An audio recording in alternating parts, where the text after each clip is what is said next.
I am Ferdinand Marcos, and I am the President of the Republic of the Philippines. I stand today on behalf of 110 million Filipinos. Hi everyone, hello universe, it's me again. Nakikita nyo yan?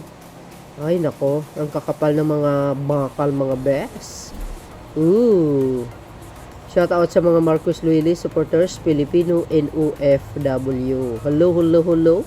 January 3, 2026. But anyway, ayan. I-updates ko lang no sa inyo mga kababayan kasi may nagtatanong sa akin, kumusta na kaya ang Kabagan Bridge na ginawa ni Digong? Di ba bumagsak yan? Ayan yan ang Kabagan Bridge mga beswa. Di ba? Yan. Ito po yung sagot. Nakita nyo yan, no? Lalaki mga bakal. Talagang aayusin. Paano ba naman kasi? Tingnan nyo yung mga bakal na nakabalandra sa taas, oh. Parang bakal lang dito sa CR, guys.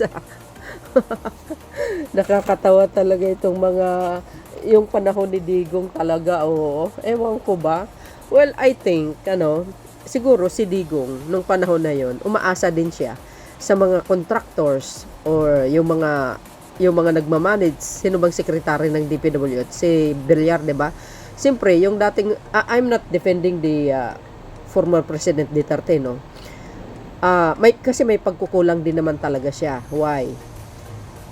Hindi kasi siya marunong mag-inspeksyon at wala siyang alam dito tungkol dito sa mga ganitong klaseng proyekto. 'Di ba?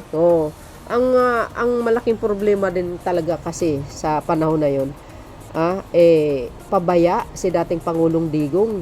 Hindi siya marunong magbusisi sa mga malalaking proyekto tulad nito, 'di ba? Tulad niyan. 'Di ba? Hindi siya marunong mag-usisa kung kumusta na ang tulay sa Isabela, kumusta yung mga materials na ginagamit, ayan ba, konkreto, tulad yan, no? Wala bumagsak. Ngayon, ginawa na, mga kababayan, ayan na. Ito pa yung ibang highlights bago ako magbasa. Para sa mga nagtatanong, ito yung sagot. You see, mga bes, ginagawa na ang Kabagan Bridge dyan sa Isabela. Nung bumagsak ito at binisita ng Pangulo, biro mo, yung mga dilis, sinisi pa naman din ibig sabihin, sinisi pa si Pangulong Marcos Jr. Talaga, substandard yan, guys. Ewan ko nga ba, para tayo lang nagtatay ng pera nung panahon na yun, alam mo, pag ganito kasi mga malalaking proyekto, dapat ito konkreto talaga matitibay dapat ang mga bakal. Hindi yung parang kasing laki lang ng hintuturo mo. Naku po, talagang nakaka-embier na yung ganitong klaseng proyekto. Tapos gumastos ka ng malaki. I think 1 billion plus yata itong halaga nitong tulay na ito. Correct me if I'm wrong, guys. 'Di ba? Wala pabaya talaga si Digong. Tama yung sinabi sinabi doon ng GMA, 119 yung proyekto ni Digong, 12 yata lang ang natapos. Pero guys, marami pong unfinished na proyekto ni dating Pangulong Digong. Ang talagang nagtapos ay si Pangulong Marcos Jr. Totoo yun. Except lang yung yung Samal Brides ba yan? Kasi talagang proyekto ni yun, yung dyan sa Davao ba? Ano bang bridge yun? Nakalimutan ko na naman. Ito yun, yung Bukana Bridge, 'di ba? Dyan sa Davao na sinasabi ng mga DDS ay kay Digong daw.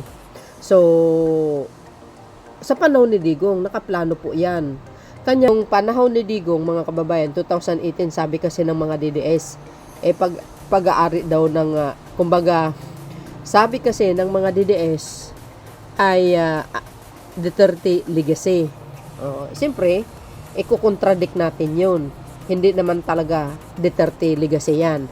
Yan po ay Marcos legacy. Bakit? Noong 2018, nagkaroon po ng pag-uusap ang Chinese at ang Duterte admin. In short, sa pag-uusap nila, ang gusto ng Duterte admin ay sila po ang hahawak ng budget. Kaso lang hindi pumayag ang Chinoy. So, hanggang doon, sa pag-uusap na yon, walang nangyari. Sa mga panahon na yan, 2018, hanggang lumipas ang 4 na taon, wala pa ring poste na nakalagay or naumpisan. As in, wala talaga, mga kababayan. Kasi tinanggihan ng Chinoy Ayaw nila ipahawak yung budget para sa tulay na yan. Gusto na sila. Ayaw ng Duterte admin. Gusto na sila ang hahawak ng budget. Sa madaling salita, dumating ang Marcos administration, mga kababayan, kumbaga, sinalo ni Pangulong Marcos Jr. Kinausap niya itong mga Chinoy na kailangan ituloy yung Bukana Bridge under ng kanyang administration. So, nagkaroon po ng pag-uusap, di ba? Mahabang pag-uusap, na talagang dapat ituloy. Ngayon, nagkasundo ang Marcos admin at saka mga Chinoy pagdating sa budget, lalo na sa mga design. Ang pagkaalam ko dito, guys, maraming nabagong design, mga bes. So, sa makatuwid, mga kababayan, nagkasundo ang Chinese at ang Marcos admin na ituloy na itong tulay. Ayan, siyempre, sa design, sa halaga, sa mga tao, manpowers, lahat-lahat na. So, nagkaroon po ng coordination yan between the Chinese and the Marcos administration. Pinag-aralan nila mabuti yung tulay, hanggang nagkaroon po ng groundbreaking, mga kababayan, noong 2022. Correct me if I'm wrong, October ba yun or November? Ayan. Basta 2022, groundbreaking na po yun. Hanggang dumating ang 2023, ayun, naumpisahan ng construction. May poste na. Katawid, mga kababayan, si PBBM ang nag-groundbreaking. And then, in short, tapos na po ang tulay. Nagkaroon ng inaugura noong 2025, last year. Under the Marcos administration. Sana sa mga DDS, marunong kayo mag-research. Kaya yan po ang Bukana Bridge na yan.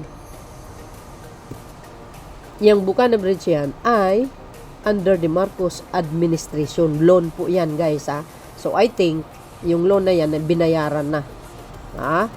Sa tingin ko lang, alam nyo na. Parang iniisip ko nga gumagana ata ang wealth. Di ba? Marcos wealth. Binayaran ka agad. Wow. So, itatak natin sa ating kaisipan, ang Bukana Bridge sa Davao ay legacy po ni Pangulong Marcos Jr. yan. Kung napanood nyo ang kanyang interview, pang-4 na legacy niya dyan. Di ba? Mayroon pang iba, kaya abangan po natin. So, back tayo doon sa Kabagan Bridge, mga kababayan. Ayan ang lalaking mga bangkal yan. Kaya, inumpisahan na yung Kabagan Bridge. Sa mga panahon na yan. Kaya abangan po natin hanggang matapos po yan. Baka hindi aabot pa ng December yan, tapos na yan medyo madami pa rin ang i-refer.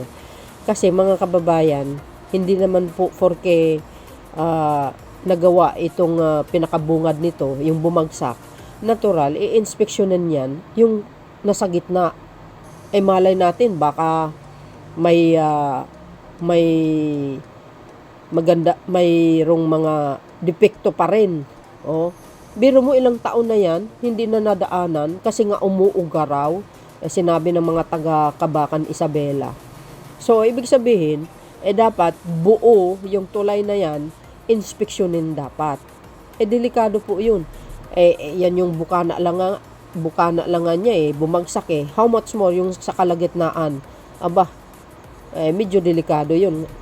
For sure yan ay i-inspeksyonin ng Marcos administration.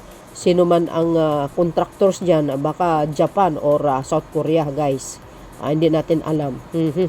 So, yan na po ang mga kaganapan dyan sa Isabela, Kabagan. Ginawa na po.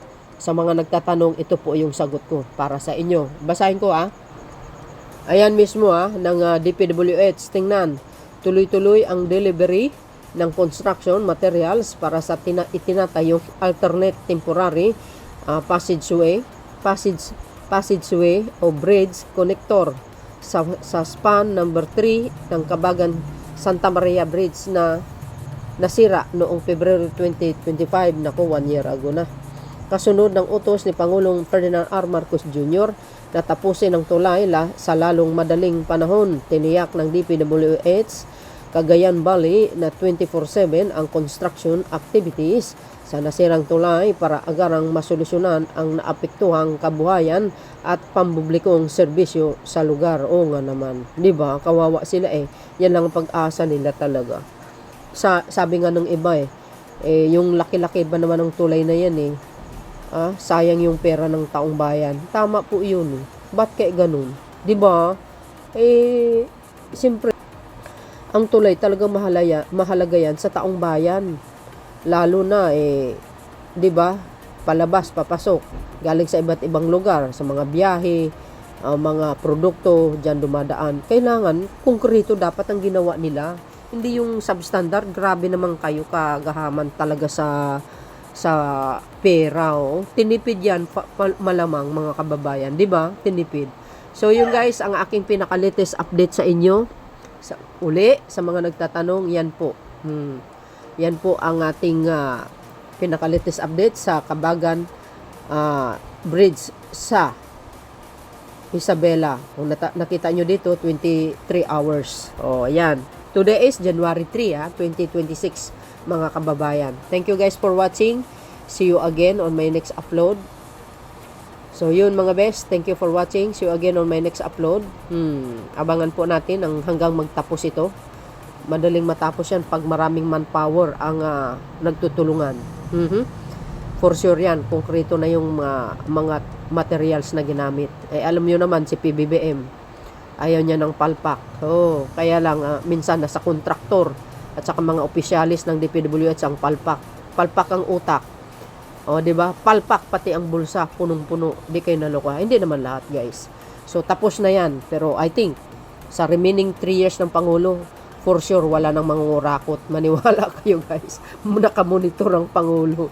Nakamonitor ang Pangulo. For sure yan. So yun, mga beswa, see you again on my next upload. Bye and babus. God bless Philippines. There's more, mga kababayan. Abangan!